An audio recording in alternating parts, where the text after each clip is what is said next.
मैं आकृति कुमारी MBN news network में आपका स्वागत करती हूं।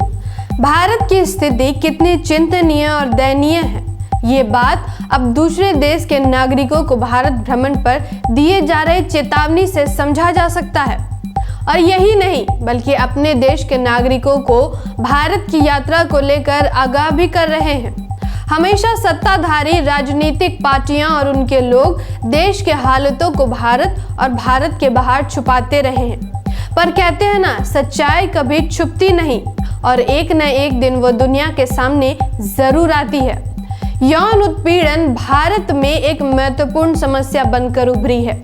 भले ही बीजेपी ने बेटी बचाओ बेटी पढ़ाओ का नारा दिया है, लेकिन भारत में बेटियों की स्थिति इतनी दयनीय है कि अमेरिका जैसे ताकतवर राष्ट्र भी भारत की स्थिति से चिंतित हैं और अपने देश के नागरिकों को भारत के यात्रा करने से पहले आगाह कर रहे हैं।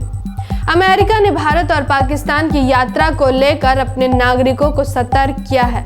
अमेरिकी नागरिकों को आतंकवाद और सांप्रदायिक हिंसा के चलते पाकिस्तान की यात्रा करने पर पुनर्विचार करने का आग्रह किया है, जबकि भारत की यात्रा करने वाले अमेरिकी लोगों को कहा गया कि अपराध और आतंकवाद के चलते भारत भ्रमण में सावधानी बरतनी चाहिए।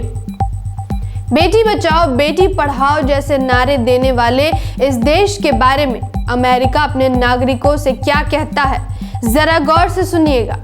अमेरिका विदेश मंत्रालय द्वारा जारी किए गए एक एडवाइजरी में कहा गया है कि भारतीय अधिकारियों ने रिपोर्ट किया है कि बलात्कार भारत में सबसे तेजी से बढ़ते अपराधों में से एक है। यौन उत्पीड़न जैसे हिंसक अपराध पर्यटन स्थलों और अन्य स्थानों पर देखने को मिले हैं। इसके अलावा आतंकवादी बिना किसी चेतावनी के हमला कर सकते हैं और पर्यटन स्थलों, परिवहन केंद्रों, शॉपिंग मॉल और सरकारी ढांचे को भी निशाना बना सकते हैं।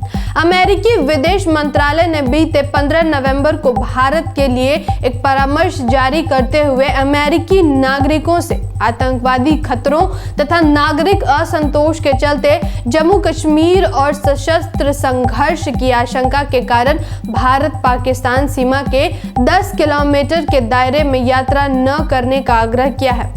बीजेपी सरकार धारा 370 हटाने के बाद अक्सर ये कहती रही कि अब जम्मू कश्मीर में अमन और शांति का माहौल है, लेकिन अमेरिकी विदेश विभाग द्वारा जारी परामर्श तो कुछ और ही कह रहे हैं।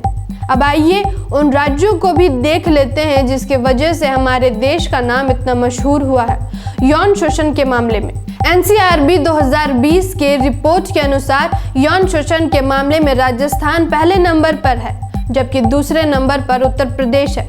रिपोर्ट के अनुसार पूरे देश में 2020 में बलात्कार के रोज औसतन 77 मामले दर्ज किए गए और कुल 28,046 मामले सामने आए। बताते चले कि राजस्थान और उत्तर प्रदेश दोनों ही राज्यों में मूल निवासी बहुजनों की संख्या अधिक है। इन दोनों राज्यों से रोजाना जातिगत आपराधिक मामले की खबर आती रहती है और यौन शोषण का शिकार ज्यादातर SC, ST या OBC समाज की लड़कियां ही होती है। अब पिछले साल के अपहरण के आंकड़ों पर गौर कीजिए। 2020 में अपहरण के सबसे ज्यादा 12,913 मामले उत्तर प्रदेश में दर्ज किए गए। इसके बाद पश्चिम बंगाल में अपहरण के 9,309, महाराष्ट्र में 8,103, बिहार में 7,890, मध्य प्रदेश में 7,320 मामले दर्ज किए गए। वहीं राष्ट्रीय राजधानी में अपहरण के 4,062 मामले दर्ज किए गए। NCRB ने कहा कि देश में अपहरण के मामले में 88,590 पीड़ित थे। इनमें अधिकतर यानी 56,551 पीड़ित बच्चे थे। बीते कुछ सालों में भारत में कुछ ऐसे दिल दहला देने वाली घटना है जिससे पूरा विश्व दंग रह गया है, चाहे वो हाथरस की घटना हो या फिर दिल्ली के शमशान घाट के अंदर का मामला, जहां पुजारी ने 9 साल के बच्चे से दुष्कर्म कर उसका दाह संस्कार कर दिया था। इन दोनों ही अपराधों में पीड़ित पक्ष मूल निवासी है और अपराधी एक द्विज। ऐसे कई उदाहरण हैं भारत में जिससे हम पीड़ित पक्ष मूल निवासी और अपराधी द्विज पक्ष से संबंधित है। फिर लौटूंगी एक ऐसे ही महत्वपूर्ण विश्लेषण के साथ। धन्यवाद। जय संविधान, जय भारत।